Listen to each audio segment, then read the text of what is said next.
नमस्कार साथियों, मैं मनीष कुमार शर्मा स्वागत करता हूं आपका एक बार फिर यादविन स्मार्ट क्लासेस पर, जिस पर आप एसएससी और रेलवे की तैयारी कर रहे हैं। जैसा कि आपको पता है कि 12 बज चुके हैं और 12 बजे आपका एक सेशन स्टार्ट होता है जो आपकी जीएस की क्लासेस का होता है, जिसमें मैं आपको एसएससी जीडी से रिलेटेड प्रीवियस ईयर क्वेश्चंस करा रहा हूं जो आपके लिए बहुत इंपॉर्टेंट होने वाले हैं। आपको पता ही चल गया होगा कि आपके रेलवे के एग्जाम्स भी आ चुके हैं। इस रेलवे के एग्जाम के साथ साथ आपको एसएससी जीडी का जो एग्जाम है इसकी भी डेट जनवरी फरवरी में आपको देखने को मिल जाएगी। तो जितने साथी मेरे साथ में जुड़े हैं मैं उनसे कहना चाहूंगा कि आप एक बार इस सेशन को शेयर कर दीजिए, क्योंकि शेयर करने के बाद में अब हम फिर से आपकी पढ़ाई को स्टार्ट करेंगे और पढ़ाई करने के बाद में अब आपको लगने लगेगा कि हाँ, आप में कुछ इंप्रूवमेंट आया है, क्योंकि ऐसे ही क्वेश्चंस आपके बनते हैं और इन्हीं तरीके से आप सिलेबस को पहचान सकते हैं कि हमारे सिलेबस में कितने प्रकार का या किस तरह का लेवल आता है। तो जो भी मेरे साथ में जुड़े हैं, रूही, गुड, गौरी अम्बेडकरवादी, अंजलि सिंह, सभी को प्रणाम, सभी को गुड आफ्टरनून। अब बात करते हैं आज के पहले क्वेश्चन की। तो सभी लोग सबसे पहले सेशन को शेयर करें, शेयर करने के बाद में पढ़ाई स्टार्ट करेंगे, ठीक है? तो सर जल्दी से कर लीजिए। मैंने कर दिया भाई एएसपी, बिल्कुल एएसपी का गुड आफ्टरनून एएसपी। मैं भी बहुत बढ़िया हूँ रोही, बहुत अच्छा लग रहा है सब लोग आप फिर से जुड़े हो और फिर ऐसी तरीके से हम पे थोड़ा सा ट्रस्ट बनाए रखो और ट्रस्ट बनाने के साथ में आप लोग भी क्लास को अच्छे से प्रॉपर तरीके से पढ़ते रहो, जिससे कि आपका भी सिलेक्शन हो और हम भी यहाँ पर आपके लिए मेहनत करते रहेंगे। और ऐसे ही आपके एसएससी जीडी हो, चाहे वो आपके रेलवे के एग्जाम्स हो या फिर आने वाले एग्जाम्स हो जिसमें भी जीएस पूछा जाता है, उनका उसका लेवल आपका अच्छा होने वाला है। हिमांशु ठाकुर भाई गुड आफ्टरनून। चलिए बात करते हैं आपके पहले क्वेश्चन की। आज का सेट का पहला क्वेश्चन, और आपको पता है जीएस का नंबर 11 का मतलब है कि आज जो सेट है वो 11वां कर रहे हैं। इससे पहले हम 10 कर चुके हैं और आपने अगर वो नहीं देखे हैं तो आज की प्लेलिस्ट में आप जाके देख सकते हो। सारी प्लेलिस्ट बना दी गई हैं, एसएससी जीडी की भी और रेलवे की। तो आपको जो एसएससी जीडी का जीएस देखना है तो एसएससी जीडी का, बाकी रेलवे के जीएस का अगर पढ़ाई कर रहे हैं तो रेलवे के जीएस के लिए ललित आदित्य राव सब पढ़ा रहे हैं, ठीक है? तो चलिए बात करते हैं आपके पहले क्वेश्चन की। और पहला क्वेश्चन आपके सामने आता है और पहला क्वेश्चन आपकी मोबाइल की स्क्रीन पर आ चुका है और आपको बताना है कि इसका आंसर क्या होगा। गुड आफ्टरनून भाई हिमांशु, हिमांशु है, हिमांशी है भाई, हिमांशी नहीं है भाई, हिमांशु है वो। निम्न प्रकारों की मिट्टी में से किस एक की बुंदेलखंड क्षेत्र में प्रमुखता है? इनमें से किस एक की बुंदेलखंड क्षेत्र में, जो आपका बुंदेलखंड रीजन है, उसमें किस मिट्टी की प्रमुखता है ये बताना है। ए कहता है भाई काली कपास की मिट्टी मिलती है, बी यहाँ पे कहता है जलोढ़ मिट्टी मिलती है, सी कह रहा है भाई करेल की मिट्टी मिलती है और डी है यहाँ पे विंध्यन मिट्टी मिलती है। तो क्या आंसर होगा? और आंसर आ चुका है। अच्छा हिमांशु, और आंसर दे दिया है गौरी ने, दे दिया है सी आंसर। एएसपी का भी आंसर आ चुका है। अंजलि सिंह ने दिया है बी आंसर। तो जो लोग यहाँ पे सी और बी के साथ में है, तो मैं उन्हें बता दूं कि इसका जो आंसर होने वाला है वो होगा आपका ऑप्शन नंबर 1, काली कपास की मिट्टी। ना ही आंसर आपका सी है, ना ही आंसर आपका बी है। ऋतु कुमारी ने बिल्कुल सही आंसर दिया है ए। तो यहाँ पे आंसर क्या हो जाएगा? काली मिट्टी। तो बुंदेलखंड रीजन की अगर मैं बात करूं तो आपको ये मालूम होना चाहिए कि वहां पे आपकी दो टाइप की मिट्टी मिलती है, एक आपको काली मिलेगी और दूसरी कैसी मिलेगी? दोषी मिलेगी आपको लाल मिट्टी। तो बुंदेलखंड रीजन में आपको यही दो क्षेत्र मिलने वाले हैं जहां पर आपको काली मिट्टी मिलने वाली है या फिर लाल मिट्टी। अब काली मिट्टी की बात करूं तो सभी जानते हैं इसका काला रंग जो होता है वो किसकी वजह से होता है? टिटैनी फेरस मैग्नेटाइट की वजह से इसका काला रंग होता है। किसकी वजह से?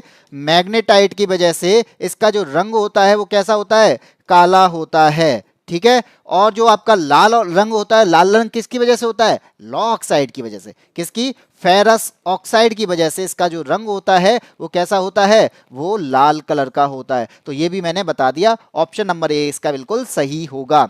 बिल्कुल अंजलि सिंह, हिमांशु ठाकुर, बिल्कुल सही आंसर है, बिल्कुल। चलिए आगे बढ़ते हैं, अगले क्वेश्चन पर आते हैं। Question number 2। तो भाई हिमांशु नाम हिमांशी है लेकिन आपने हिमांशु लिख रखा है, तो आपके लिए एक और क्वेश्चन आता है कि राष्ट्रीय बालिका दिवस किस तिथि को मनाया जाता है? राष्ट्रीय बालिका दिवस किस तिथि को, किस किस तिथि को मनाया जाता है? ए है यहाँ पे 23 जनवरी, बी है आपका 25 जनवरी, सी आपका है 24 और डी है आपका 26 जनवरी। तो इन चारों दिनों में से किस दिन आपका राष्ट्रीय बालिका दिवस मनाया जाता है? अंजलि ने आंसर दे दिया है 24 जनवरी। गौरी का आंसर आ रहा है सी। ऋतु कुमारी बता रहे हैं सी। चलिए, सभी का, रूही का भी आंसर आ चुका है सी। तो यहाँ पे जो लोग सी के साथ में बिल्कुल सही हैं कि 24 जनवरी को नेशनल चाइल्ड डे यानी नेशनल गर्ल चाइल्ड डे मनाया जाता है। तो बालिकाओं को अवेयर या बालिकाओं को बचाने के लिए ये दिवस मनाया जाता है। और इसी दिन आपका यूपी का दिवस मनाया जाता है। ये भी याद रखना कि इसी दिन आपका उत्तर प्रदेश दिवस भी मनाया जाता है, क्योंकि उत्तर प्रदेश दिवस जो मनाया गया यानी इस दिन क्या हुआ, यूनाइटेड प्रोविंस जो था, उत्तर प्रदेश का नाम पहले क्या था, यूनाइटेड प्रोविंस, यूनाइटेड प्रोविंस का नया नाम क्या रखा गया, उत्तर प्रदेश। इसी दिन से आपका 24 जनवरी जो यानी 24 जनवरी 1950 को रखा गया, लेकिन मनाया ये 2018 से जा रहा है। आगे बढ़ते हैं, अगले क्वेश्चन पर आते हैं। किस वर्ष तक पूरे भारत में 10,000 किलोमीटर ऑप्टिकल फाइबर केबल विकसित करनी है, यानी भारत जो है किस वर्ष तक 10,000 किलोमीटर की ऑप्टिकल फाइबर केबल डाल देगा, कहां पर, नेशनल हाईवे पर। तो क्या आंसर होगा इसका? जी सर, नेक्स्ट, हाँ भी नेक्स्ट आ चुका है भाई, 26 जनवरी को रिपब्लिक डे मनाते हैं, बिल्कुल। My name is Ravi Kumar, English babu. चलिए, अंजलि सिंह ने आंसर दे दिया है फाइनेंशियल ईयर 2025। गौरी का आंसर ए है। अभी मिश्रा भाई प्रणाम भाई, तो गौरी का आंसर आ चुका है ऑप्शन नंबर ए। तो जो लोग ऑप्शन नंबर ए के साथ में, मैं उन्हें बता दूं ये आंसर गलत है, आंसर होगा आपका फाइनेंशियल ईयर 2025।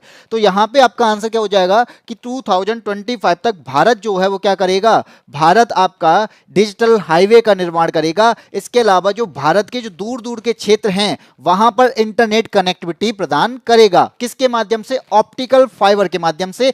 फाइनेंशियल ईयर का मतलब 2024-25 की बात हो रही है, तो 2024-25 में ये इसको पूरा करने का लक्ष्य रखा है। तो आपसे अगर लक्ष्य भी पूछा जाए तो ये क्या है, ये आपका लक्ष्य है, ये टारगेट है कि हमें फाइनेंशियल ईयर 2025 तक ऑप्टिकल फाइबर बिछाने हैं 10,000 किलोमीटर के। और इसके लिए एक आपका हाईवे का निर्माण जो हो रहा है जिसका नाम है दिल्ली मुंबई एक्सप्रेस वे। क्या नाम है उसका,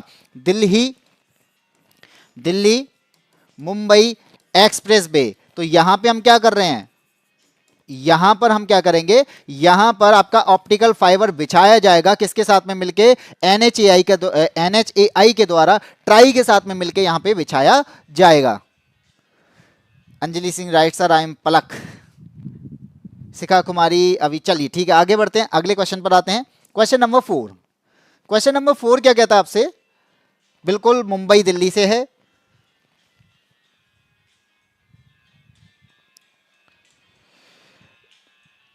इंग्लिश बाबू अभी कॉल कर रहे हो भाई, इंग्लिश बाबू कॉल अभी मत करो, क्योंकि अभी थोड़ा सा क्या है कि आपका फोन मेरे पास ही है, तो अभी कॉल ना करें। क्वेश्चन नंबर आता है 4।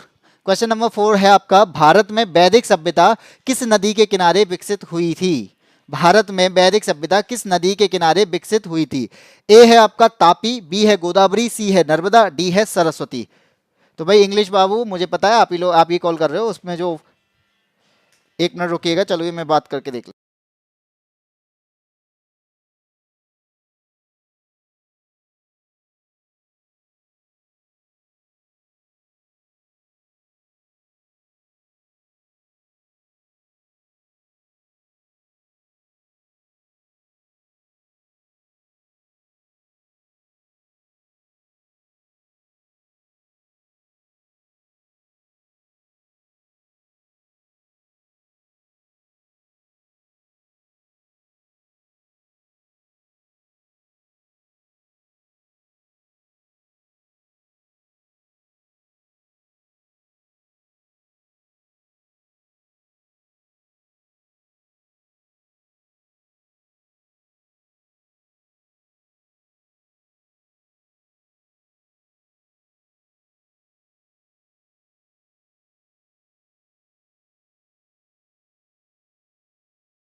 वॉइस प्रॉब्लम नहीं थी, कॉल आ गया था। वही मैं बता रहा था कि वॉइस प्रॉब्लम नहीं है, कॉल, अब मैं वॉइस के साथ में थोड़ी ना बात करूंगा। चलिए, भारत में वैदिक सभ्यता किस नदी के किनारे विकसित हुई थी। तो यहाँ पे मैं बात करूँ कि वैदिक सभ्यता आई कब थी, आपको ये मालूम होगा, सिंधु घाटी सभ्यता के बाद में आपकी वैदिक सभ्यता आती है। और वैदिक सभ्यता जो है ये कब विकसित होती है, ये होती है 1500 से 1600 तक। कब तक, इसका जो टाइम पीरियड है वो क्या है, 1500 से 600 ईस्वी पूर्व तक। ये क्या है, ये आपका वैदिक सभ्यता का टाइम माना जाता है। और याद रखना कि यहाँ पे जो ऋग्वेद है, ऋग्वेद में कि ऋग्वेद में जो है अगर सरस्वती नदी है, ऋग्वेद में क्या है, सरस्वती नदी का वर्णन किया गया है। इस नदी को सबसे पवित्र नदी माना गया है ऋग्वेद के अनुसार। यहाँ पे इस नदी को नदियों की अग्रवती बोला गया है, इसे नदियों की माता बोला गया है, कविता की देवी बोला गया है, प्रार्थना की देवी बोला गया है, इसके अलावा नदी तमा बोला गया है। तो आंसर क्या हो जाएगा, आंसर हो जाएगा आपका ऑप्शन नंबर डी आंसर हो जाएगा। जिस तरीके से सिंधु घाटी जो है, सिंधु घाटी में यानी जब भी कोई भी सभ्यता आएगी, जब भी आपका कोई भी कल्चर आएगा, तो कोई भी सिविलाइजेशन आएगा, तो वो हमेशा किसके अकॉर्डिंग यानी किसके किनारे होगा, वो हमेशा नदी के किनारे होगा। ठीक है, thank you Gauri. Next question आ गया, चलिए आगे आ गया क्वेश्चन नंबर 5। क्वेश्चन नंबर 5 आपके सामने है कि मलिक इख्तियार उद्दीन अल्तुनिया, ये पूरा नाम है, मलिक इख्तियार उद्दीन अल्तुनिया ने रजिया सुल्तान को निम्नलिखित में से किस किले में कैद किया था। तो आपको मालूम होना चाहिए कि रजिया सुल्तान को कैद कर लिया गया था, और किसने किया था, और यहाँ पर आपका सेनापति का विद्रोह हो गया था। विद्रोह हो जाने के बाद में यहाँ पे क्या हुआ था, इनको फिर क्या किया गया था, कैद कर लिया गया था। और कैद क्यों किया गया था, क्योंकि इस टाइम पे क्या थी, ये शासक हुआ करती थी, और शासक हैं तो इसका मतलब क्या है, तो शासक हैं तो कहाँ की शासक होंगी, यानी किस वंश की शासक होंगी। तो अगर ये भी मालूम होना, तो आपको ये भी मालूम होना चाहिए गुलाम वंश की शासक थी।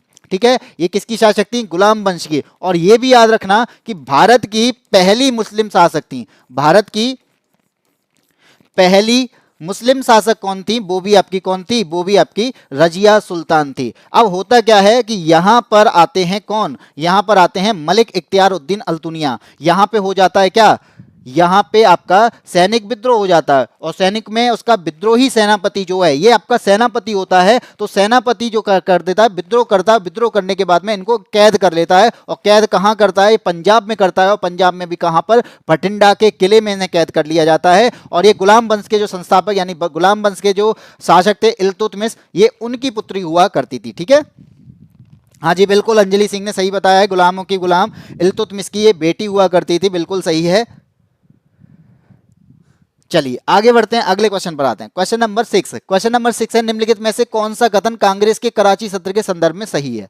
कांग्रेस का एक अधिवेशन हुआ था, कराची में हुआ था, वो कब हुआ था, 1931 में हुआ था। उस 1931 में कुछ कहते हैं ना कि अधिवेशन होंगे तो किसी ना किसी बेस पर होंगे, और उस बेस पर हमें वहां पे क्या करने होंगे, कुछ ना कुछ चीजें निकल के आएंगी, कोई ना कोई संधि निकल के आएगी, कोई पैक्ट निकल के आएगा, कुछ आपका हम क्या करने वाले हैं वो सब सारी चीजें होंगी। तो वो इनमें से क्या निकल के आया था, कौन सा इनमें सही है ये बताना है। तो बता दो कौन सा यहाँ पे आंसर सही होगा, और आंसर आ रहे हैं यहाँ पे,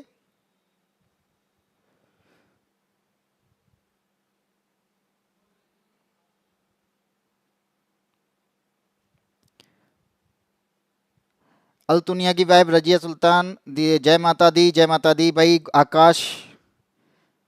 चलिए आगे बढ़ते हैं, ऑप्शन आ चुका है, ऑप्शन नंबर ए आंसर बता रहे हैं सभी लोग यहाँ पे कि गांधी इरविन पैक्ट की यहाँ पे पुष्टि हुई थी। तो ये मालूम होना चाहिए कि यहाँ पे आंसर तो आपका ऑप्शन नंबर ए ही होगा, कि जैसे कांग्रेस का एक अधिवेशन हुआ था, जिसे विशेष अधिवेशन बोलते हैं, मार्च 1931 में हुआ था। कहाँ पे हुआ था, कराची में हुआ था। और इसके जो अध्यक्ष यानी इसको जो हेड किया था, तो ये भी याद रखना, इसको हेड करने वाले कौन थे, सरदार पटेल। ठीक है, तो इसको हेड करने वाले कौन थे, सरदार पटेल थे। और इसमें किस किस की मांग की गई, पूर्ण स्वराज की मांग की गई। इसमें गांधी इरविन पैक्ट स्वीकार किया गया, और इसी समय गांधी ने कहा था कि गांधी मर सकते हैं लेकिन गांधीवाद कभी नहीं मरेगा, इसी सत्र में उन्होंने बोला था। तो यह भी आपको याद रखना है। बाकी महात्मा गांधी ने अधिवेशन की अध्यक्षता की थी, सभी को पता है, 1924 में एक ही अधिवेशन की अध्यक्षता की है, जिसका नाम जो क्या है, बेलगाम अधिवेशन है। ठीक है, और क्वेश्चन नंबर सी जगह भारत छोड़ो प्रस्ताव, भारत छोड़ो प्रस्ताव पारित किया क्योंकि यहाँ पे क्रिप्स मिशन आया था। भाई क्रिप्स मिशन की विफलता हो गई, विफलता के बाद में क्या आया कि भाई अब कहते ना कि अब भाई तुम जाओ भाई, निकलो यहाँ से, अब हमें मत समझाओ कौन सा मिशन है कौन सा है। तो यहाँ पे भी गांधी जी क्या कहते हैं कि भाई हमें अंग्रेजों भारत छोड़ो अब खत्म करो। 1942 में इस आयोजन में खिलाफत आंदोलन आरंभ किया गया था। तो खिलाफत आंदोलन 1919 में आया था। तो इसमें केवल एक ही आंसर होगा, वो कौन सा होगा, ऑप्शन नंबर ए।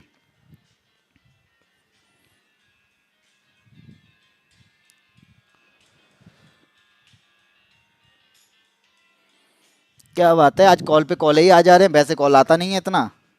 यदि कड़ी मेहनत आपका हथियार है तो सफलता आपकी गुलामी हो जाएगी। बिल्कुल, तो मेहनत करो, मेहनत करते रहो, गुलाम बनाना है सफलता को। लेकिन यह है कि इतना भी गुलाम मत बना लेना कि सफलता किसी और को ना मिल पाए। ठीक है, आदि भाई भी आ चुके हैं। रूबी गौतम पढ़ लो भैया। स्वराज पार्टी की स्थापना किसके द्वारा की जाती है? स्वराज पार्टी की स्थापना किसके द्वारा की जाती है? ए भीमराव अंबेडकर तथा सरदार वल्लभ भाई पटेल के द्वारा, बी यहाँ पे मोतीलाल नेहरू और चित्तरंजन दास, सी यहाँ पे सुखदेव और राजगुरु, डी है अरुणा आसफ अली और सुभाष चंद्र बोस के द्वारा। तो किसके द्वारा होती है रूबी ब्लॉक में?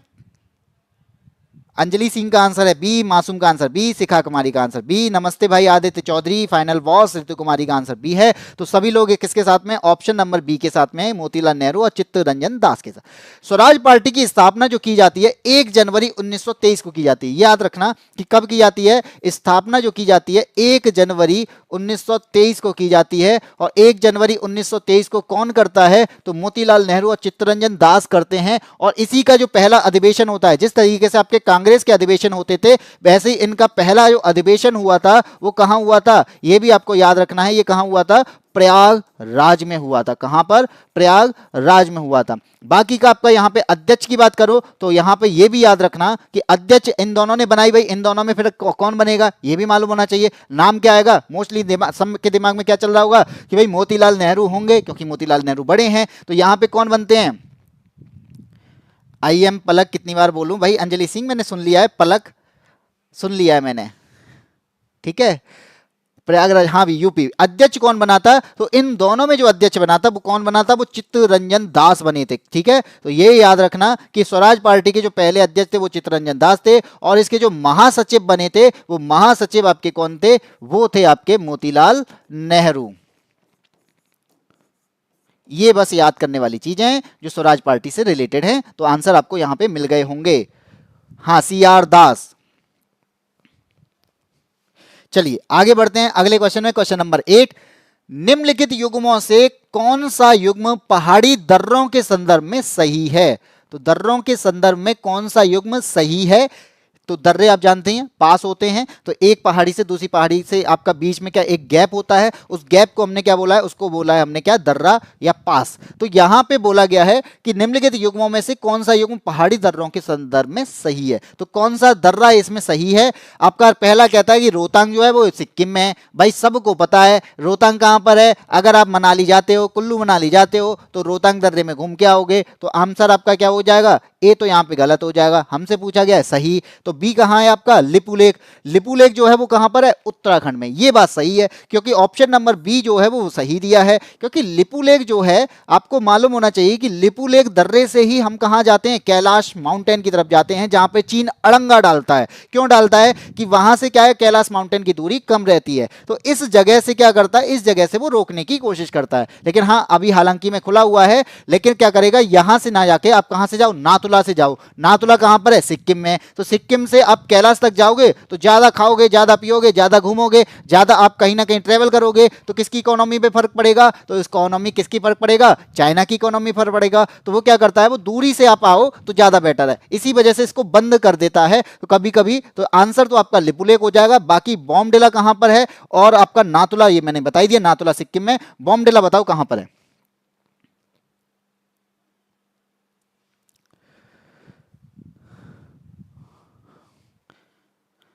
भाई गोमती कहां पर है? गोमती पढ़ रही है, तुम भी पढ़ लो भाई। चलिए आगे बढ़ते हैं, अगले क्वेश्चन पर आते हैं। अरुणाचल प्रदेश, बिल्कुल मासूम ने आंसर दे दिया है। अरुणाचल प्रदेश में है आपका बॉमडिला जो है, बॉमडिला दर्रा। इसके बाद में अगला क्वेश्चन आ गया कि अष्टमुड़ी झील कहां पर स्थित है? अष्टमुड़ी झील कहां पर स्थित है? ए है आपका आंध्र प्रदेश, बी है केरल, सी है आपका तमिलनाडु और डी है यहां पे महाराष्ट्र। तो अष्टमुड़ी झील कहां पर स्थित है? आंसर बताओ। आदित्य चौधरी ने बताया है तमिलनाडु। बताइए और लोग बताइए क्या आंसर होगा? तमिलनाडु, तमिलनाडु, 3 बार तमिलनाडु बस। अंजलि ने बताया है बी केरल, मासूम भी बता रहे हैं तमिलनाडु। तो जो लोग यहाँ पे, अंजलि का मतलब पलक, ठीक है, अब तो पलक ही बोला है ना। एएसपी ने आंसर बताया बी। बी या सी? अंजलि बी या सी, फिर चेंज हो गए। आंसर मैं बता दूं, आंसर होगा आपका केरल। ठीक है, जो लोग तमिलनाडु के साथ में है वो यहाँ पे गलत हैं। आंसर यहाँ पे होगा केरल। और ये भी याद रखना कि जो यहाँ पे केरल के जो लैगून होते हैं, ये एक प्रकार की लैगून झील होती है। केरल में लैगून को क्या बोलते हैं? कयाल बोलते हैं। क्या बोलते हैं? कयाल बोलते हैं। ये बात आपको याद रखनी है, ठीक है। तो केरल में जो अष्टमुडी झील है ये क्या है? ये कयाल है, जिसे आप क्या कहते हो? लैगून बोलते हो। बाकी आपने तमिलनाडु बताया, तो तमिलनाडु में सुना नहीं है आपने? पुलिकट झील। पुलिकट झील आपकी तमिलनाडु और आंध्र प्रदेश के बॉर्डर पर है। महाराष्ट्र की बात करेंगे तो महाराष्ट्र कहाँ है? महाराष्ट्र में लुनार झील है। और किसके बात करें? आंध्र प्रदेश बचा, तो आंध्र प्रदेश में कोलेरू झील है। बताओ, ये आंसर है इसके। केरल सोच रहा था लेकिन आंसर दे दिया आदित्य चौधरी का। देखा तो भाई, कहते ना आदित्य चौधरी ने दिया तो शायद सही होगा। तो चलिए एक बार कोशिश कर लेते हैं आदित्य चौधरी की बात पे, और गलत हो गए, दोनों ही गलत हो गए। आगे बढ़ते हैं। चिनाब पुल की कितनी ऊंचाई है? चिनाब रेल ब्रिज बनाया गया है, आपको मालूम है। यहां पर ऊंचाई पूछी गई है, और याद रखना ये वर्ल्ड हाईएस्ट, दुनिया का सबसे ऊंचा, वर्ल्ड हाईएस्ट आर्क ब्रिज है। आर्क का मतलब क्या होता है? चापाकार। और आर्क का मतलब जिस तरीके से यहां पे मान लो एक पहाड़ी यहां है, एक पहाड़ी यहां पे, इन दोनों पहाड़ियों को मिलाने के लिए नीचे से बह रही है कौन सी नदी? जिसका नाम क्या है? चेनाब है, ठीक है। और आर्क टाइप में इसको ब्रिज बनाया गया है। तो इस आर्क की ऊंचाई, इस आर्क की ऊंचाई की बात हो रही है। तो इस आर्क की ऊंचाई कितनी है? तो याद रखना कि इस आर्क की ऊंचाई कितनी है? 359 मीटर। 359 में, और हमने इतना ऊंचा बना दिया कि एफिल टावर को भी पीछे छोड़ दिया। कितना ऊंचा बना दिया? इतना ऊंचा बना दिया कि एफिल टावर को भी पीछे छोड़ दिया, कि 359 मीटर है। और इसका मतलब हम कितना आगे हैं या कितना ऊंचे हैं? तो 35 मीटर हमने ऊंचा बनाया है, ठीक है। ये ब्रिज जो बनाया है वो एफिल टावर से कितना ऊंचा है? वो आपका 35 मीटर ऊंचा बना दिया गया है। तो 359 मीटर के चिनाब पुल की ऊंचाई है। और इसको बनाने वाला कौन है? तो याद रखना ऐसे खतरनाक काम करने वाला केवल एक ही है, वो है कोंकण रेलवे। तो कोंकण रेलवे कॉर्पोरेशन के द्वारा ऐसी ये चीजें की जाती हैं। चाहे वो आपका कितनी भी खतरनाक रास्ते होंगे, वहां पर आपका ब्रिज बनाने का काम, वहां पे रेल बिछाने का काम, ये किसका काम होता है? वो मोस्टली आपका कोंकण रेलवे का काम होता है, ठीक है। शिखा कुमारी का सी, आकाश का बिल्कुल सी। चलिए आगे बढ़ते हैं। लोकसभा की बहस किस भाषा में मुद्रित होती है? लोकसभा की बहस किस भाषा में मुद्रित होती है? क्या आंसर होगा? बताइए जल्दी से। ऑप्शन ए हिंदी, बी, अच्छा सी पहले आ गया है, इसमें सी है, यहां कर लो बी और इसे कर लो सी। तो सी है आपका अंग्रेजी, बी है आपका संस्कृत, और डी है यहाँ पे हिंदी और अंग्रेजी। तो लोकसभा की जो बहस है यानी संसद का जो कार्य है वो किस भाषा में होता है, ये आपको बताना है। और आंसर आ चुका है अंजलि का, यानी पलक का answer, option number D. Aditya Chaudhary बता रहे हैं दोनों, और गौरी ने भी बता दिया है डी, शिखा कुमारी बता रहे हैं डी। तो जो लोग डी के साथ हैं बिल्कुल सही हैं। अगर डी के साथ हो तो मैं बता दूं ये किस में लिखा हुआ है? ये आर्टिकल 120 में लिखा हुआ है। आर्टिकल 120 कहता है कि संसद में जो भी कार्य होंगे उनमें जो बहस होंगी वो किस में होंगी? या तो हिंदी में होंगी या फिर अंग्रेजी में होगी। लेकिन आप कहते हो कि वहां पे तो यार तमिल भी बोलते हैं, या वहां पे तो आप तो तेलुगु भी बोलते हैं, वहां पे अगर आप दूसरी भाषा में बोलते हो वो सब बोलते हैं। तो आपको ये भी पता होना चाहिए कि भले ही यहाँ पे संसद का कार्य हिंदी और अंग्रेजी में होता है, लेकिन लोकसभा और राज्यसभा के जो उपाध्यक्ष अध्यक्ष जो होते हैं, लोकसभा अध्यक्ष या राज्यसभा के सभापति जो होते हैं, तो वो किसी भी सदस्य को अगर हिंदी अंग्रेजी में अभिव्यक्ति ना कर पाए, ना बोल पाए, तो वो उसे अपनी मातृभाषा में संबोधित करने की अनुमति दे देते हैं। तो मातृभाषा का मतलब है जो मदर टंग होती है, आप उसमें भी बोल सकते हो, लेकिन लोकसभा स्पीकर और राज्यसभा के सभापति इनकी यानी इनके परमिशन पर, ठीक है। लेकिन अगर आर्टिकल 120 की बात करें तो ये हिंदी और अंग्रेजी की बात करता है। डी एकदम राइट है। चलिए आगे बढ़ते हैं, अगले क्वेश्चन में तो सी होगा भाई, सी कहां से होगा? अब कहां से सी आ गया? क्वेश्चन नंबर 12 कहता है कि भारत के संविधान में निम्नलिखित में से कौन सा संशोधन भाषा के आधार पर भारतीय राज्यों के पुनर्गठन को संवैधानिक रूप में बदलने के प्राथमिक उद्देश्य के साथ पारित किया? भाई बड़ी तगड़ी लैंग्वेज लिखी हुई है यहाँ पे। लेकिन इसमें पूछा गया है कि जो आपका यहाँ पे राज्यों का पुनर्गठन अधिनियम आया था, ये कब आया था? बस इसमें से इंपॉर्टेंट जो बात है वो बस इतनी सी है कि आपका जो संशोधन हुआ वो किस संशोधन के आधार पर राज्यों का पुनर्गठन अधिनियम को लेके आए थे। आंसर आपको बताना है 10वां, 7वां, चौथा और छठा। तो क्या आंसर होगा? सेवंथ एएसपी बता रहे हैं बी। मासूम का भी आंसर है बी। तो यहां पर मासूमियत के साथ आंसर आपका आ चुका है ऑप्शन नंबर बी। तो यहां याद रखना कि 1956 में कब हुआ था? 1956 में 7वां संशोधन हुआ था। कौन सा हुआ था? 7th अमेंडमेंट हुआ था संविधान में। और अमेंडमेंट में क्या था कि यहां पर हमने क्या लागू किया था? यहां पे राज्यों का पुनर्गठन अधिनियम किया था। राज्यों का पुनर्गठन अधिनियम किस आधार पर? तो वो याद रखना, वो आधार क्या था? वो आधार था उनकी भाषा। तो भाषा के आधार पर हमने ये पुनर्गठन अधिनियम बनाया था और इसके आधार पर कई सारे राज्य बनाए, जिसमें से पहला राज्य कौन सा था? तो पहला राज्य आपका कौन सा था? तो वो रहा आपका आंध्र प्रदेश। लेकिन याद रखना कि राज्य पुनर्गठन अधिनियम तो 1956 बनता है, लेकिन आंध्र प्रदेश का गठन कब हो जाता है? भाषा के आधार पर आंध्र प्रदेश का गठन 1953 में ही हो जाता है। लेकिन उसको एक्ट के आधार की बात की जाएगी तो वो एक्ट कौन सा होगा? वो 1956 में आने वाला। ठीक है, क्योंकि यहां पे अनशन कर दिया था किसने? पोट्टी श्रीरामालू ने। तो यहां पे इनके द्वारा अनशन कर देने पर क्या होता है? इनकी मृत्यु हो जाती है और मृत्यु हो जाने के बाद में यहां पर क्या कर दिया है? आनंद फानंद में जल्दी से जल्दी आंध्र प्रदेश को बना दिया जाता है। आज किसके आधार पर? भाषा के आधार पर। ठीक है, चलिए। हाँ जी, फजल अली की अध्यक्षता में थी, बिल्कुल सही बात है। इससे पहले जेबीपी समिति बनी थी, लेकिन जेबीपी समिति ने क्या कर दिया था? इसको खारिज कर दिया था। जवाहर पटेल और पट्टाभी सीतारमैया, इनकी क्या थी? एक समिति बनाई गई थी जिसे हम जेबीपी समिति कहते हैं। वहां पर इन्होंने क्या कर दिया था? भाषा के आधार पर राज्यों को खारिज कर दिया था। लेकिन बाद में क्या होते हैं? एक थे श्री रामुलू, यहाँ पे अनशन पे बैठ जाते हैं, भूख हड़ताल पे बैठ जाते हैं। भूख हड़ताल पे बैठने के बाद में क्या होता है? तबीयत खराब होती है। तबीयत खराब होने पर उनका क्या हो जाती है? मृत्यु हो जाती है। तो मृत्यु हो जाने के बाद में यहाँ पे तुरंत बना दिया गया क्या? आंध्र प्रदेश का।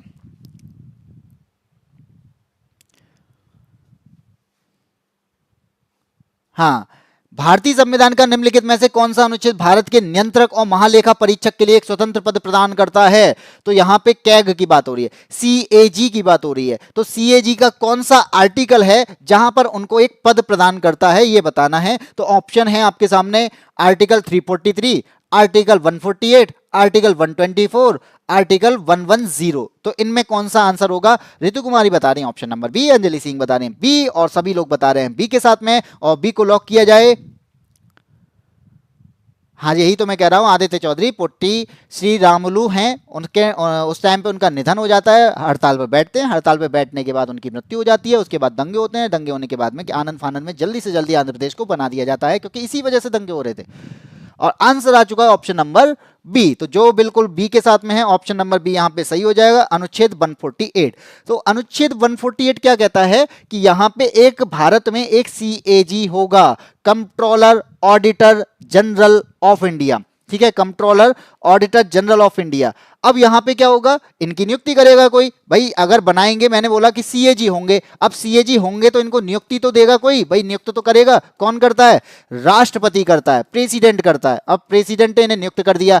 अब यहां पे बना तो दिया, कभी ना कभी तो इनका कार्यकाल खत्म होगा। तो हमारे पास में कार्यकाल भी तो पता होना चाहिए, भाई कब तक बनाए गए हो, हमेशा के लिए थोड़ी नहीं हो। तो कब तक? या तो आप 6 वर्ष तक रह लो, आपकी मर्जी है। पहले या तो 6 वर्ष तक रह लो या फिर 65 वर्ष रह लो। अब 65 वर्ष का मतलब क्या है? 65 वर्ष उनकी एज की बात हो रही है। तो या तो 6 वर्ष, अब इनमें से जो भी पहले हो जाए, अगर आप पहले 65 के हो गए तो आपको रिटायरमेंट लेना पड़ेगा, यानी हटना पड़ेगा। अगर आपका 6 वर्ष का कार्यकाल पहले हो जाता है तो आपको हटना पड़ेगा बाद में। तो ये करता क्या है? ये जो आपके फाइनेंशियल चीजें होती हैं, वित्तीय जो खर्च होते हैं, उन पर क्या करते हैं? ये नजर रखते हैं। जो भी होगा इनकी नजर के अकॉर्डिंग रहेगा। तो ये ऑडिट करते हैं उन चीजों को। और आपको ये भी मालूम होना चाहिए कि इस टाइम पर, प्रेजेंट टाइम पर सीएजी कौन है। हाँ बिल्कुल, राष्ट्रपति के द्वारा सुपर सेशन है। लाइक कर दो, बिल्कुल गौरी की बात मान लो और सभी लोग इसको सेशन को लाइक कर दो। हाँ, 6 ईयर्स या 65। केंद्र सरकार का जो भी वित्तीय विवरण होता है, वित्तीय प्रणाली होती है, उसका ऑडिट करना इनका काम होता है। तो ये नजर रखते हैं इस पर कि कितना खर्च हुआ, कितना आया। हाँ, बिल्कुल, गिरीश चंद्र मुर्मू। तो यहां पे आंसर मिल चुका है। तो आपके इस टाइम पे, प्रेजेंट टाइम पे जो सीएजी हैं उनका नाम क्या है? तो सीएजी का नाम है गिरीश चंद्र मुर्मू। तो याद रखना, ये भारत के 15वें सीएजी हैं। ठीक है, गिरीश चंद्र मुर्मू। आगे बढ़ते हैं, अगले क्वेश्चन पर आते हैं। बाकी के आपका आर्टिकल पते होंगे। 343 की बात करें तो ये भाषा की बात करता है, 124 आपका सुप्रीम कोर्ट से रिलेटेड है, और 110 जो है आपका मनी बिल की बात करता है। बाकी आगे बढ़ते हैं, क्वेश्चन की बात हो गई। भारतीय अर्थव्यवस्था का वैश्वीकरण क्या प्रदर्शित करता है? वैश्वीकरण जिसे हम कहते हैं ग्लोबलाइजेशन। क्या कहते हैं? ग्लोबलाइजेशन। तो वैश्वीकरण यहाँ पे क्या प्रदर्शित करेगा? भाई किसी को ग्लोबल होना है, सभी को फेमस होना है, ऐसे मान लो, तो फेमस होना है उसके लिए क्या करना पड़ेगा? तो भाई बाह्य ऋण में वृद्धि, तो हमारे पास में लोन आ जाए ज्यादा। बी कहता है दूसरे देशों के साथ आर्थिक संबंध में कम से कम हस्तक्षेप करना, तो जो आपके आर्थिक संबंध जो होते हैं उनमें क्या करना, ज्यादा आप हस्तक्षेप मत करो, बस काम करना है, इतना ध्यान रखना है। सी कहता है भाई व्यापार शुरू करना, कि विदेश में जाओ व्यापार शुरू कर लो, ये आपका ग्लोबलाइजेशन है। डी है आपका आयात प्रतिस्थापन करने के लिए सरल योजनाएं लाना, तो जो आपका इंपोर्ट एक्सपोर्ट की बात आ रही है तो उसके लिए सरल योजनाएं लेके आना, ये बात आ रही है। तो यहां पे क्या होता है, तो जैसे गिरीश चंद्र मुर्मू, बिल्कुल अंजलि सिंह राइट है, गिरीश चंद्र मुर्मू बिल्कुल सही है, अंजलि का मतलब पलक, ठीक है। अब तो मैं नाम सही ले रहा हूं ना। विदेश में नया व्यापार स्थापित करना, भाई आदित्य चौधरी गलत हो गए यहाँ पे। विदेश में नया व्यापार करना ही केवल उद्देश्य नहीं है वैश्वीकरण का। वैश्वीकरण का उद्देश्य है कि सभी देशों का सामाजिक, आर्थिक, सांस्कृतिक आधार पर एक दूसरे से जुड़ना और उनके लिए क्या करना, ज्यादा हस्तक्षेप ना करना। जैसे आपने देखा होगा हम ग्लोबल हो चुके हैं, तो पाकिस्तान के मामले में कोई भी देश हस्तक्षेप नहीं करता है, सामाजिक मामले में हस्तक्षेप नहीं करता, सांस्कृतिक मामले में हस्तक्षेप नहीं करता, आर्थिक मामले में भी हस्तक्षेप नहीं करता कि हम कितना खर्च कर रहे हैं, हम किस कंपनी पर खर्च कर रहे हैं, ये वह मायने नहीं रखता है। ग्लोबल का मतलब है कि आप दूसरे देशों के साथ में जो संबंध बना रहे हो वो संबंध क्या है, सामाजिक तौर पर भी बनाए गए हैं, आर्थिक तौर पर भी बनाए गए हैं, सांस्कृतिक तौर पर भी बनाए गए हैं। इनमें क्या करना, इन सभी आधार से तो जुड़ना जरूर है लेकिन हस्तक्षेप नहीं करना है। और ये जो बनाए गए थे, ये कब बनाए गए थे, ये 1991 में लाया गया था। 1991 में हमने क्या किया था, हमने आर्थिक सुधार लेके आए थे। हम क्या लेके आए थे, क्योंकि हमारी आर्थिक व्यवस्था थी, यानी आर्थिक जो स्थिति थी वो हमारी खराब हो गई थी, तो उस खराब स्थिति को सुधारने के लिए हमारे पास में आते हैं मनमोहन सिंह, जो आपके उस टाइम पर विदेश मंत्री थे, सॉरी वित्त मंत्री थे। तो डॉक्टर मनमोहन सिंह 1991 में लेके क्या आते हैं, एक लेके आते हैं जिसका नाम है एलपीजी, जो कि एलपीजी आपका सिलेंडर होता है। भाई सिलेंडर का मतलब वो नहीं है, एलपीजी का मतलब यहाँ पे क्या है, लिबरलाइजेशन, पी का मतलब प्राइवेटाइजेशन, जी का मतलब ग्लोबलाइजेशन। लिबरलाइजेशन का मतलब होता है उदारीकरण, कि आपके जो नियम होंगे वो नियम क्या हों, वो उदार हों। अगर आप वहां पर जा रहे हो बाहर, या कोई कंपनी आपके यहाँ पे विदेश में, यानी कोई कंपनी आपके यहाँ पे व्यापार करने आ रही है, तब क्या होगा, तो आपके नियम क्या हों, उदार हों, मतलब बहुत इजी हों।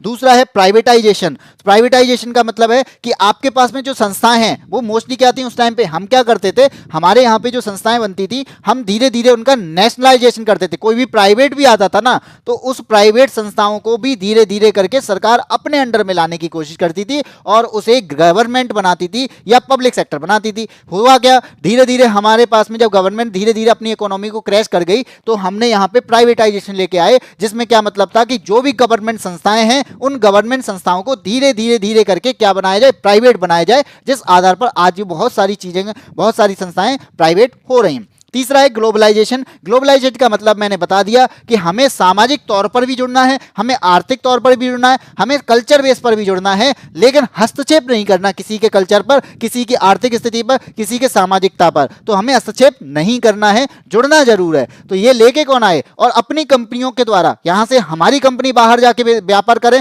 और उनकी कंपनी हमारे यहां पे आकर व्यापार करें, ये सारी स्थिति लेके आया कौन, वो लेके आए मनमोहन सिंह के द्वारा, जो उस टाइम पे कौन थे, वित्त मंत्री हुआ करते थे। और किसकी सरकार हुआ करती थी, नरसिम्हा राव की सरकार हुआ करती थी। यह बात आपको याद रखना है, ठीक है जी। मुझे फालतू की बातों में इंटरेस्ट नहीं है। सी ऑप्शन भी हो सकता है, यह बात सही है, विदेश में जाकर व्यापार करना, लेकिन यहां पे हमें बताना होता है कि इनमें से चारों में से कौन सा ऑप्शन सही होगा। अब एक बार बताओ, मैंने बोला बाह्य ऋण में वृद्धि, क्या हम लोन नहीं लेते, बताइए, हम अपनी कंपनियों को चलाने के लिए लोन लेते हैं कि नहीं, भारत भी बाहर से लोन लेके आता है कि नहीं, लेके आता है। सी कहता है विदेश में नया व्यापार, भाई हम बाहर जाके व्यापार खोल रहे हैं या कोई हमारे यहाँ पे व्यापार करेगा ही करेगा। आयात प्रतिस्थापन के लिए नए सरल योजनाएं लाना, भाई हमें कोई भी चीज इंपोर्ट और एक्सपोर्ट करनी है तो वहां पर भी हमारे पास में नियम कैसे होंगे, इजी होने चाहिए, ज्यादा टफ नहीं होने चाहिए। लेकिन इनमें से बताना है कि कौन सा सही है, चारों ही वैश्वीकरण की बात करते हैं, तो वहां पर बात करते हैं कि सबसे बेस्ट कौन सा है, तो सबसे बेस्ट है ये, ठीक है। चलिए आगे बढ़ते हैं अगले क्वेश्चन पर। क्वेश्चन है आपका एनपीसीआई। एनपीसीआई का पूरा रूप क्या है? एनपीसीआई क्या है? भारत के सभी खुदरा भुगतान प्रणाली के लिए एक अम्ब्रेला संगठन है। अम्ब्रेला का मतलब है कि इसके अंडर सब चीजें आती हैं जो भी ट्रांजैक्शन से रिलेटेड चीजें होती हैं। तो जितना भी ट्रांजैक्शन होता है उन ट्रांजैक्शन के अकॉर्डिंग यहां पे बात आ रही है कि जब भी पेमेंट की बात आएगी तो वहां पर आपको किसके अंडर काम करना पड़ेगा? एनपीसीआई के अंडर काम करने का। हाँ, एक शब्द में तो मैंने यही तो बताया भाई आदित्य चौधरी। देखो, मैंने ये नहीं कहा कि वो गलत है, मैंने कहा कि इनमें से सबसे बेस्ट आंसर कौन सा है। ठीक है, तो वो अब ऐसे है ना, अब ऐसे मान लो कि चार लोग पढ़ने वाले हैं, चारों में सबसे बेस्ट कौन पढ़ता है, ऐसे मानो, ये बात थी उसमें। क्वेश्चन नंबर आता है 15, एनपीसीआई का पूरा रूप क्या है? तो ऑप्शन है आपका non cash payments cooperative, non cash payments cooperation, national payments cooperation of India और नेट पेमेंट्स कंपनी इंक। तो क्या होगा? गोमती के आंसर पे हम जाते हैं। ठीक है, गोमती, गोमती तो आगे निकल जाएगी बेटा, तुम पीछे रह जाओगे क्योंकि तुम पढ़ नहीं रहे हो। 15 पता नहीं है। गौरी का आंसर आ चुका है सी, अंजलि का आंसर है सी, आकाश का आंसर सी है। तो जो लोग यहाँ पे सी के साथ में बिल्कुल सही हैं। आंसर क्या होगा? एनपीसीआई क्या है? यहाँ पे एक अम्ब्रेला संगठन का मतलब है कि इसके अंदर ही ट्रांजैक्शन की सारी चीजें आती हैं, national payment corporation of India. और इसको स्थापित करता कौन है? ये एक आरबीआई के द्वारा, किसके द्वारा? आरबीआई द्वारा ये बनाया जाता है, स्थापित किया जाता है। और आपसे पूछा जाए ये कब किया जाता है, तो ये भी आपको मालूम होना चाहिए कब किया जाता है। 2008 में किया जाता है। कब? 2008 में। इसके बाद आपने सुना होगा यूपीआई, जो आजकल क्यूआर कोड की बात करते हैं। तो क्यूआर कोड की बात अगर मैं करूंगा तो यहां पे क्या होगा? यूपीआई आता है, यूनिफाइड पेमेंट इंटरफेयर। ठीक है, यूपीआई आता है। कब आता है यूपीआई? इसी के अंडर आता है, एनपीसीआई की सब्सिडरी है यूपीआई। तो यहां पे आता है ये कब? 2016 में आता है। और इसमें क्या होता है? आपको यहां पे जैसे आपने कहते हैं ना पेटीएम करो, पेटीएम करना, ठीक है। तो रियल टाइम पेमेंट सिस्टम है, रियल टाइम पेमेंट सिस्टम ही आपका क्या कहलाता है? तो रियल टाइम पेमेंट सिस्टम ही आपका यहाँ पे क्या है? यूपीआई है। अब इसके अंडर में आप देखते हो कि इसके अंडर में बहुत सारी चीजें आती हैं, बहुत सारी आपकी सब्सिडरी आती हैं। तो हम लोगों ने धीरे धीरे करके एनपीसीआई को आगे बढ़ाना स्टार्ट कर दिया है। और हम देखोगे आपका कहते हैं क्या उसका, श्रीलंका हो गया, हमने मॉरिशस में, फ्रांस में, यूएई में, भूटान में, नेपाल में, तो कई जगह पर हमने यूपीआई अपना यहाँ पर यूपीआई शेयर किया है। ठीक है, तो इसका आंसर हो जाएगा option number C. Question number 16 आता है। क्वेश्चन नंबर 16 आपसे क्या कहता है? National hydrogen mission. तो नेशनल हाइड्रोजन मिशन की बात आती है तो कौन सा आंसर होगा? अच्छी बात कड़वी लगती है भाई, कौन सी अच्छी बात हो गई मुझे तो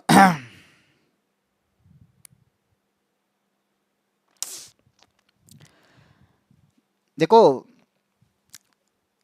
लड़ाई करने के 100 तरीके होते हैं, लड़ाई करने के 100 तरीके होते हैं। बस ये देखना है कि हमें कैसे शांत रहना है। लड़ना तो सबको आता है, हर किसी को गुस्सा आता है। तो चीज़ों को इग्नोर करो भाई, मैं तो यही बोलूँगा। 16 का सी तक का नहीं पता है, कोई बात नहीं है, गौरी को नहीं पता है। तो राष्ट्रीय हाइड्रोजन मिशन की शुरुआत कब की गई थी? तो जो आपका 15 अगस्त आया था, 15 अगस्त आया था, 15 अगस्त तो आंसर चलो है इसमें। 15 अगस्त का मतलब 75वां स्वतंत्रता दिवस था। 75वां स्वतंत्रता दिवस जो था उस दिन आता है नेशनल हाइड्रोजन मिशन। इसी दिन आपके लाल किले से बोला जाता है कि हम नेशनल हाइड्रोजन मिशन पर काम कर रहे हैं। इसमें क्या होगा? हाइड्रोजन का उत्पादन होगा। क्या होगा? हम यहाँ पे हाइड्रोजन का उत्पादन करेंगे। तो हाइड्रोजन का उत्पादन करेंगे हम, ग्रीन हाइड्रोजन का उत्पादन करेंगे। और ग्रीन हाइड्रोजन उत्पादन करेंगे तो क्यों क्यों करेंगे कि यहाँ पे हमें क्या करना है? अपने यहाँ पे फ्यूल का, जैसे फ्यूल का एक ऑप्शन बनाना है। और हमारे पास में क्या है? लक्ष्य रखा कब तक का? कि 2030 का लक्ष्य है हमारे पास में। अब 2030 तक मुझे करना क्या है? 2030 तक भाई मेरे पास में 5-6 साल हैं, 7 साल हैं, तो मुझे करना क्या है? तो मुझे हर साल 50 लाख टन, हर वर्ष, पर ईयर, ठीक है, 50 lakh ton per year green hydrogen का उत्पादन करना है। क्यों करना है? क्योंकि मुझे कार्बन मुक्त होना है, हमें कार्बन न्यूट्रल होना है, क्योंकि कार्बन न्यूट्रल की बात की गई है और कार्बन न्यूट्रल करने के लिए 2070 का लक्ष्य रखा गया है। अब 2070 तक तो हम पहुंचने वाले नहीं है, उससे पहले हमें कुछ ना कुछ तो करना पड़ेगा। उसके लिए हम ग्रीन हाइड्रोजन लेके आए, तो ग्रीन हाइड्रोजन का उपयोग हम तेल की जगह पर करेंगे, धीरे धीरे करके ये फ्यूल बन जाएगा। तो ये बात आ रही है यहां पे कार्बन को मुक्त करने के लिए। आगे बढ़ते हैं, क्वेश्चन नंबर 17। अमर्त्य सेन को अर्थशास्त्र का नोबेल पुरस्कार किस वर्ष मिला?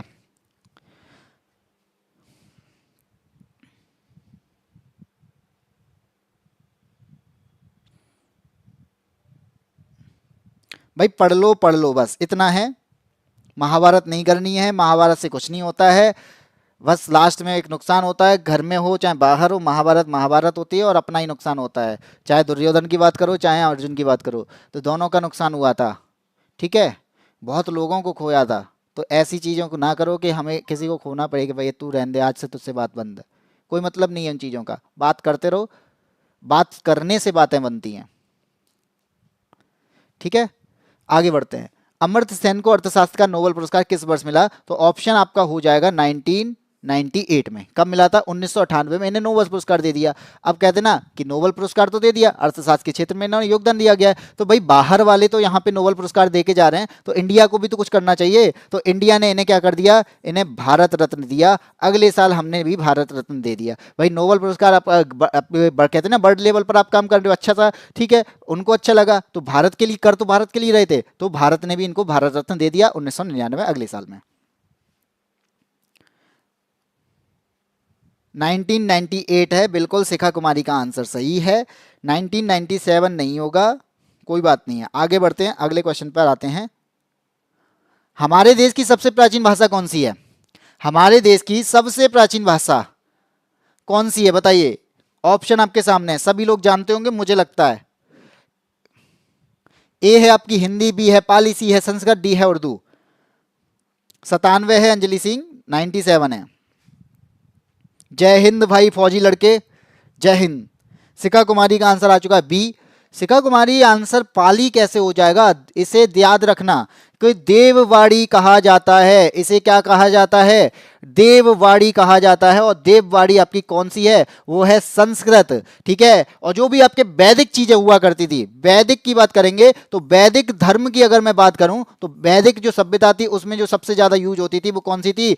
आपकी संस्कृति हुआ करती थी। ठीक है, चाहे वो आपके यज्ञ हों, यज्ञ के अलावा यहाँ पे श्लोक हों, ये सब क्या है? ये भी आपके किसमें होते थे? पूजा जो होती थी वो सब भी आपकी संस्कृत में ही होती थी। तो यहां पर भीमराव अंबेडकर के द्वारा भी, याद रखना, भीमराव अंबेडकर के द्वारा भी संस्कृत के लिए क्या बोला गया कि संस्कृत पूरे भारत की भाषाई एकता को एक सूत्र में बांधने का एकमात्र भाषा है। ठीक है, संस्कृत पूरे भारत की भाषाई एकता को एक सूत्र में पिरोने का, एक सूत्र में बांधने का एकमात्र साधन है। वो कौन सा है? संस्कृत है। और इसी वजह से इसे 8वीं अनुसूची में भी रखा गया। इसे क्या क्या रखा गया? 8वीं अनुसूची में भी रखा गया है। 22 भाषाओं में एक है। और उत्तराखंड की दूसरी भाषा भी कौन सी है? वो भी आपकी संस्कृत है। जैसे मैं पढ़ा रहा हूं तो मैं पढ़ाने की बात करेंगे, अहम पाठयंती। ठीक है, संस्कृत की बात करूं तो अहम पाठयंती, इसका मतलब क्या हो जाएगा? हाँ बिल्कुल सही है, सी आंसर होगा। तो जो लोग सी के साथ में वो बिल्कुल सही हैं। तो बहुत कहते ना कि शुरुआत में आप पढ़े होगे सह तउते तम युवम युयम हम आवाम भयम पट्टी पटता पटंती पटसी पटता पटत पटाम पटा पटाम, ये सारी चीज़ें किस में आती हैं? संस्कृत में आती हैं। थोड़ी सी इन चीज़ों के बारे में भी पता होना चाहिए, क्योंकि कभी आप अगर आप इन चीज़ों को नहीं जानते तो आप कहते हैं कि ना हम लोग कहीं ना कहीं अपने देश की जो संस्कृति है उससे दूर हैं। चलिए आगे बढ़ते हैं, क्वेश्चन नंबर आता है 19। निम्नलिखित में से कौन सी श्रीलंका की पहली आधिकारिक भाषा है? पहली आधिकारिक भाषा सिंहली है, अंग्रेजी है, तमिल है या फिर मलयालम है? कहाँ की पूछी है? श्रीलंका की। तो क्या आंसर होगा? क्या हुआ? आंसर ना आना बंद? Yes sir. चलिए आंसर नहीं आ रहे हैं, कोई बात नहीं। ऑप्शन नंबर ए हो जाएगा इसका। सिंहली भाषा जो है, सिंहली भाषा जो है ये श्रीलंका की ऑफिशियल लैंग्वेज है। कहाँ की? श्रीलंका की ऑफिशियल लैंग्वेज। ऐसा नहीं है कि अंग्रेजी तमिल नहीं बोली जाती है, वहां पे तमिल और अंग्रेजी भी बोली जाती हैं, लेकिन सिंहली जो है वो वहां की ऑफिशियल लैंग्वेज है। और भारत से श्रीलंका अलग होता है, भारत पता है, भारत से श्रीलंका जो अलग होता है वो कहाँ से होता है? वो पाक स्टेट से होता है। कहाँ से होता है? पाक स्ट्रेट से होता है। और पाक स्ट्रेट क्या है? स्ट्रेट का मतलब होता है जब दो वाटर बॉडीज आपकी क्या होती हो, दो वाटर बॉडीज कनेक्ट होती हो और दो लैंड बॉडीज जो होती हो वो सेपरेट होती हो, तो उसे हम क्या कहते हैं? उसे ही हम स्ट्रेट कहते हैं। और यहाँ पे जो स्ट्रेट है वो कौन सा है? वो पाक है। तो पाक स्ट्रेट से हम क्या होते हैं? श्रीलंका से अलग होते हैं। ठीक है। और बाकी राजधानी की बात करोगे तो राजधानी आपको पता है कि राजधानी इसकी क्या है? तो जयवर्धन। राजधानी क्या है? तो यहां पे राजधानी है जयवर्धनेपुरे कोट्टा। क्या नाम है? श्री, महिला जयवर्धने का नाम याद है तो उसके अकॉर्डिंग याद कर लो, श्री जयवर्धने पुरा कोट्टा, ये यहाँ की राजधानी है। और ऑफिशियल लैंग्वेज भी पता चल गई, कहाँ से अलग होते हैं ये पता चल गई। और इसके अलावा यहाँ पे मैंने श्रीलंका से रिलेटेड छोटी छोटी बातें आपको बता दी है। हाँ जी, पाक है। PAK वाला पाक नहीं है अंजलि, PAK नहीं है, PALK है। PALK का मतलब पाक, ये वाला पाक। ठीक है। पाक तो अपना बिहारिस्तान है। अभी भी संस्कृत पढ़ रहे हैं सीटेट के लिए? बिल्कुल पढ़ना पड़ेगा, मैंने बताया ना सीटेट के लिए बहुत इंपॉर्टेंट रहता है सीटेट में संस्कृत लो जो लेते हैं, क्योंकि वो तो हमारे ऊपर है हम कौन सी लैंग्वेज लें, तो संस्कृत ही मोस्टली लिखते हैं, तो संस्कृत बहुत अच्छा है।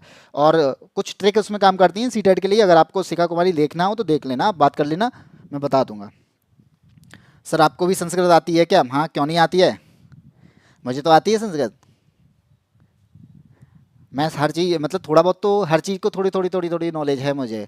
मुझे तो जैसे आप देख रहे हैं वर्णमाला जो होती है, हिंदी की वर्णमाला अ आ इ ई होती है, लेकिन आप यहाँ उसमें पाणिनि के 14 सूत्र होते हैं, तो पाणिनि के 14 सूत्र से संस्कृत की आपके क्या निकलते हैं? तो संस्कृत की वो 14 लैंग्वेज निकलती है, आप कहेंगे 14 अक्षर निकलते हैं। तो आपने सुने होंगे, शिखा कुमारी तुम्हारे लिए बहुत जरूर पड़ेगा, अ ई उड़र श्रीलंका एड़वा ये ऊंचा होते हैं। यहाँ पे बोलना सही नहीं है, आगे बढ़ते हैं, बहुत टाइम हो जाए। क्वेश्चन नंबर 20 पे आते हैं। क्वेश्चन नंबर 20 आता है 1928 में किसने खोज की कि किरण किसी द्रव में की थी? खोज की किरण, ये है थोड़ा सा यहाँ पे, यहाँ से अलग क्वेश्चन इसी से है। किसने खोज की कि किरण किसी द्रव में की थी? कुछ लगा है, ये अलग ही क्वेश्चन ही है। किरण जो है किसी द्रव में, ये यहां नहीं है, ऐसे हटा दो, ये क्वेश्चन में ये नहीं होगा। किरण किसी द्रव में जब रंगीन प्रकाश में प्रवेश करती है तो उस द्रव द्वारा प्रकीर्णित प्रकाश का एक हिस्सा अलग रंग का हो जाता है। पता नहीं कौन सी लैंग्वेज लिखी है। सीधी सीधी बात है कि यहाँ पे बात होती है प्रकाश के प्रकीर्णन की। प्रकाश का प्रकीर्णन होता है कि जैसे मान लीजिए अगर ये आपकी पानी की बूंद है, तो पानी की बूंद से यहाँ पे क्या है, यहाँ पे प्रकाश, श्वेत प्रकाश की जो किरण आती है, ये क्या हो जाती है? प्रकीर्णित हो जाती है और 7 रंगों में विभाजित हो जाती है। तो यहाँ पे इसके बारे में, यानी प्रकीर्णन के बारे में, स्कैटरिंग के बारे में, फैलने के बारे में किसने बताया? तो प्रकाश की स्कैटरिंग किसने बताई? रमन प्रभाव ने बताई। किसने बताई? सीवी रमन ने। तो इसे रमन इफेक्ट भी कहा जाता है। और ये रमन इफेक्ट 1928 में आया था, और इन्हें 1920 में रमन इफेक्ट की खोज के कारण 1930 में क्या कर दिया गया था? नोबेल पुरस्कार दिया गया था। तो यहां पे यह बात आ रही है कि किसी द्रव में जब कोई प्रकाश आपका एंटर करता है, श्वेत प्रकाश, तो रंगीन प्रकाश में स्कैटर हो जाता है, यानी प्रकीर्णित हो जाता है। तो रंगीन प्रकाश में प्रकीर्णन करना ही किसने बताया था? सीवी रमन ने बताया था। इसी रमन इफेक्ट के कारण ही आप देखते हो आपका जो आसमान का कलर दिखता है, कभी आपका पीला दिखाई देता है, कभी आपको लाल दिखाई देता है, कभी आपको नीला दिखाई देता है, पानी का कलर आपको नीला दिखाया जाता है। तो वो जो कलर हम बता रहे हैं वो किसकी वजह से? इस प्रकाश के प्रकीर्णन की वजह से दिखाई देता है। तो इस प्रकाश के प्रकीर्णन के बारे में बताने वाले कौन थे? रमन जी थे, जिनका नाम था सीवी रमन। और सीवी रमन ने अपना एक इफेक्ट दिया था जिसे हम रमन प्रभाव के नाम से जानते हैं। 1928 में आपको 1928 में क्या किया गया? इन्होंने इसको कहते खोजा, और 1930 में इसका नोबेल पुरस्कार दिया गया। हाँ जी, अंजलि सिंह 1930 में रमन प्रभाव के लिए नोबेल पुरस्कार मिल गया था। सबसे पहले मैंने बताया, बिल्कुल जाट साहब आपने बताया होगा। मेरे को तो क्वेश्चन थोड़ा सा अटपटा लगा था। अटपटा का मतलब है कि क्या थे उसमें कुछ चीज़ें थी जो मिसिंग है कहीं ना कहीं। सीवी रमन नहीं, जाट साहब देखो, अंजलि सिंह ने सबसे पहले बताया, फिर तो सीवी रमन आ चुका था उनका मेरे पास में। बाकी आगे हैं क्वेश्चन नंबर 21, और ये है आज का आखिरी क्वेश्चन। और आखिरी क्वेश्चन आपसे क्या कहता है? किसी वस्तु का द्रव्यमान इसके किसकी माप पर निर्भर करता है? किसी की माप का होता है।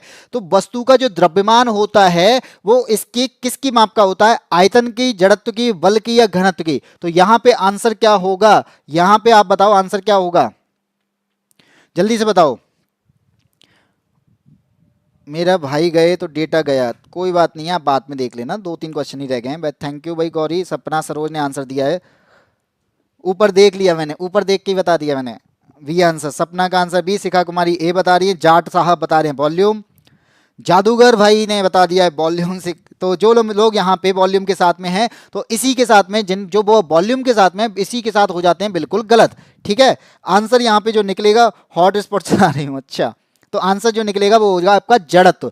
तो द्रव्यमान क्या होता है? द्रव्यमान जो होता है वो किस पर निर्भर करता है, किस पर डिपेंड करता है? जड़त्व पर डिपेंड करता है। या जड़त्व किस पर डिपेंड करता है? द्रव्यमान पर डिपेंड करता है। ठीक है, तो ये क्या है, जड़त्व होता क्या है, आपकी इंटरनल प्रॉपर्टी होती है। जिस वस्तु के पास में द्रव्यमान होगा, जिस वस्तु के पास में मास होगा, उसके पास में एक इंटरनल प्रॉपर्टी मिलती है जिसे हम क्या कहते हैं, इनर्शिया कहते हैं, जड़त्व कहते हैं। तो आपके कहते हैं ये क्या करता है, कोई भी चीज होगी, किसी भी घटना का ये विरोध करेगा। ये किसका विरोध करेगा? ये विराम में है तो ये विराम में रहना चाहेगा, ये गति में है तो गति में रहना चाहेगा। तो ये किसी भी चीज का, यानी कोई भी चीज अगर चेंज होती है, उस चेंजिंग का आप क्या करता है, अपोज करता है। ये चेंज नहीं होना चाहता। अगर हम सुबह उठते हैं तो सुबह हम उठना ही नहीं चाहते हैं, विरोध कौन कर रहा है, हमारा द्रव्यमान या हमारा जड़त्व, क्योंकि हमारे पास में द्रव्यमान है, और द्रव्यमान है तो यहाँ पे विरोध करने के लिए कौन काम करेगा, जड़त्व काम करेगा। इसलिए सुबह हम उठते नहीं हैं, हम आलस में पड़े रहते हैं। वो आलस हमारा क्या है, वही जड़त्व है। और इस जड़त्व के बारे में बात करने वाले कौन थे, गैलीलियो थे। तो सबसे पहले गैलीलियो ने जड़त्व के बारे में बताया, इनर्शिया के बारे में बताया था, और इसी के आधार पर न्यूटन ने पहला नियम दिया था जिसे हम जड़त्व का नियम कहते हैं। और उसी नियम के आधार पर इस जड़त्व का अपोज करने के लिए हमें एक एक्सटर्नल एजेंट की जरूरत होती है। वो एक्सटर्नल एजेंट कौन होगा, वो एक्सटर्नल एजेंट होगा फोर्स। तो यहां से हमारी फोर्स की डेफिनेशन निकल के आई, जो न्यूटन के पहले नियम से निकल के आती है, कि फोर्स की परिभाषा क्या होती है, कि अगर आपको कोई भी चीज है, किसी के पास में m का द्रव्यमान है, किसी का द्रव्यमान है, तो उसकी स्थिति में, उसकी पोजीशन में चेंज करने के लिए मुझे एक्सटर्नल एजेंट की जरूरत होती है। ये अगर स्थिति में है तो इसको मैंने क्या किया, चेंज किया, इसकी स्थिति में चेंज कर दिया, इसकी पोजीशन में चेंज कर दिया, इसमें विस्थापन कर दिया। किस वजह से किया, फोर्स की वजह से किया। अगर मैंने फोर्स की वजह से किया है तो इसका मतलब क्या है, एक एक्सटर्नल एजेंट के रूप में, यानी इंटरनल प्रॉपर्टी को हम चेंज नहीं कर सकते, लेकिन इसकी वजह से हम इसके एक्सटर्नल एजेंट से इसकी स्थिति को जरूर चेंज कर सकते हैं। वही आपका क्या कहलाता है, जड़त्व कहलाता है। तो जड़त्व हमेशा उसके द्रव्यमान पर निर्भर करता है, जड़त्व वस्तु के जड़त्व की माप पर निर्भर करता है। द्रव्यमान और जड़त्व एक ही जैसे होते हैं, एक कह सकते हो कि द्रव्यमान जो होगा वो जड़त्व के समानुपाती हो सकता है। इस तरीके से आप कुछ भी कह सकते हो। तो हमेशा याद रखना, जड़त्व हमेशा किसी भी घटना का, किसी भी चेंजेस का विरोध करता है। हाँ बिल्कुल, यहाँ रोजाना क्लास होती है। रोजाना क्लासेस आपकी 9 बजे से स्टार्ट होती है, सुबह 9 बजे से, जिसमें सुबह 9 बजे आपको हिंदी मिलती है, 10 बजे मैथ्स की क्लास होती है, और 12 बजे जो क्लास होती है वो आपकी जीएस की क्लास होती है, जो आपके एसएससी जीडी के प्रीवियस ईयर क्वेश्चन है उन पर आधारित है। इसके बाद आपको शाम को जो क्लास मिलती है वो रेलवे की क्लास मिलती है, जिसमें आपको जीएस की क्लास आपके आदित्य सर के द्वारा ली जाती है, और उसके बाद जो क्लास होती है मैथ्स की यादविन सर के द्वारा, और 9 बजे आपकी साइंस की क्लास होती है जो मेरे द्वारा ली जाती है शाम को 9 बजे। ठीक है, तो आज की क्लास में इतना ही रखते हैं। आज की क्लास में आपके 21 क्वेश्चन थे, और 21 क्वेश्चंस मैंने आपको करा दिए। ये प्रीवियस ईयर क्वेश्चंस पर आधारित हैं, जो आपके प्रीवियस ईयर में आए हुए हैं। तो ये जितने भी आप एग्जाम, मैं एसएससी जीडी के लिए ही नहीं बोलूंगा, कि अगर आप किसी भी एग्जाम की तैयारी कर रहे हैं, तो किसी भी एग्जाम की तैयारी में अगर आपके पास में जीएस आता है, तो जीएस से रिलेटेड ये क्लास आपको मिलने वाली है। और इसमें आपको जो क्वेश्चन मिल रहे हैं उनका लेवल आपका एसएससी का है, एसएससी जीडी का है, लेकिन कहीं ना कहीं मेरे बताने का तरीका आपका ये सीजीएल तक लेके जाता है। तो हमेशा आप याद रखना है कि इस क्लास को 12 बजे आपको ज्वाइन करना है। ज्वाइन करने के लिए आप किसी भी एग्जाम की तैयारी करें, ये आपके लिए बेनिफिट रहने वाली है, ये आपके लिए इंपॉर्टेंट रहने वाली है। तो इसी क्लास के साथ में जुड़े रहिए। और आपको क्या करना है, इस चैनल को, जो साथी मेरे साथ में नए जुड़ रहे हैं, चैनल को सब्सक्राइब करने के साथ साथ बेल आइकन को ऑन कर लेंगे, क्योंकि यहाँ पे आपको नोटिफिकेशन लगातार मिलते रहेंगे, कि हमारी जो भी क्लासेस आती रहेंगी आपको लगातार नोटिफिकेशन मिलते रहेंगे। तो सबसे पहले आपको चैनल को सब्सक्राइब करना है, और सब्सक्राइब करने के साथ में ये जो वीडियो अगर आपको पसंद आई होगी, मेरा पढ़ाना आपको पसंद आया होगा, तो वीडियो को लाइक भी करना है। लाइक करने के साथ साथ शेयर भी करना है अपने साथियों को, अपने दोस्तों को, क्योंकि वो भी तैयारी कर रहे होंगे, उनका भी थोड़ा फायदा कराते हैं। तो दोस्तों को भी फायदा कराने के लिए आपको इनको शेयर करना होगा। इसके अलावा कोई भी अगर आपको डाउट है तो आपके नंबर दिया गया है सामने, तो इस नंबर पर आप कॉल भी कर सकते हैं। इसके अलावा आप इस पर टेलीग्राम भी कर सकते हैं, और हमारे यहाँ पर आपको पीडीएफ जो मिल रही है, इसकी पीडीएफ अगर आपको चाहिए तो हमारे टेलीग्राम यादविन स्मार्ट क्लासेस को ज्वाइन कर सकते हैं, वहां पे आपको ये पीडीएफ मिल जाएंगी। ठीक है, तो आज की क्लास में इतना ही रखते हैं। तब तक के लिए जय हिंद, जय भारत।